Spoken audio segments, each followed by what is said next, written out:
এটা আচৰিত প্ৰেম কাহিনী। প্ৰেমৰ বাবে চৰম সিদ্ধান্ত বাছি ল'লে এইগৰাকী যুৱতীয়ে, আৰু এই ভয়ংকৰ সিদ্ধান্তৰ কাৰণ সবিস্তাৰে নিজৰ ডায়েৰীত লিখি থৈ গ'ল যুৱতীগৰাকীয়ে। আৰু এই ভয়ংকৰ সিদ্ধান্তৰ মূল কাৰণ প্ৰেমিক নাজিৰাৰ পাৰ্থ দত্ত নামৰ এই যুৱকজন। হয়, আপোনালোকে ঠিকেই ভাবিছে। প্ৰথমে প্ৰেম, তাৰপিছত প্ৰেম প্ৰত্যাখ্যান আৰু শেষত আত্মহত্যাৰ পথ বাছি ল'লে এই যুৱতীগৰাকীয়ে। আৰু এই সকলোবোৰ কাৰণ নিজৰ ডায়েৰীত লিখি থৈ গ'ল এই যুৱতীগৰাকীয়ে, য'ত লিখা আছিল, পাৰ্থ, তই মোক ধুনীয়া নেদেখিলি, মোৰ দাঁত, মুখ, চুলিৰ কথা কৈ ভাবিবলৈ বাধ্য কৰালি যে মই ধুনীয়া নহয়। স্বাৰ্থৰ কাৰণে মোৰ লগত থাকি বেয়া সময়ত আঁতৰি দিলি। মই নিজৰ মূৰত নিজেই কুঠাৰ মাৰিলোঁ, মা দেউতাক কষ্ট দিলোঁ।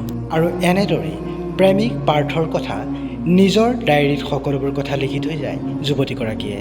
আৰু যুৱতীগৰাকীয়ে জনোৱা অনুসৰি এই যুৱকজনে তেওঁলোকৰ সম্পৰ্ক গঢ়ি উঠাৰ পিছৰে পৰা এই যুৱকজনে শাৰীৰিক আৰু মানসিকভাৱে অত্যাচাৰ কৰি আহিছিল যুৱতীগৰাকীক। আৰু যুৱতীগৰাকীয়ে এই সকলোবোৰ কথা লিখি থৈ যোৱাৰ পিছতেই পৰিয়ালৰ লোকে আৰক্ষীৰ কাষ চাপে। আৰু এই সম্পৰ্কে পৰিয়ালৰ লোকে কি কয় এবাৰ শুনো আহকচোন। আৰু এখন ডায়েৰী পাইছোঁ।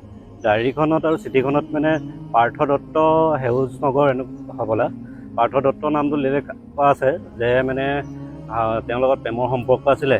আৰু মানে তাইক মানে ধৰি লওক প্ৰেমৰ প্ৰলোভন দি যথেষ্টখিনি মানে মানসিক অত্যাচাৰ কৰিলে, ব্লেকমেইলিং কৰিলে। এতিয়া মানে লাষ্ট মুমেণ্টত মানে তাই একো উপায় নাপায়, মানে তাৰ মানসিক অত্যাচাৰ সহিব নোৱাৰি ধৰি লওক এই পথ বাছি ল'লে বুলি আমি এতিয়া গম পাইছোঁ। সেইকাৰণে আমি এতিয়া নাজিৰা থানাত এখন এজেহাৰ দিছোঁ। আমি ভাবোঁ যে থানাই আৰক্ষীয়ে মানে আমাক এটা ন্যায় প্ৰদান কৰক। আমি এতিয়াতো ডায়েৰীখনত কোৱা মতে 2022 চনৰ 15 জুনত মানে সিহঁতৰ মানে ৰিলেশ্যন হৈছে।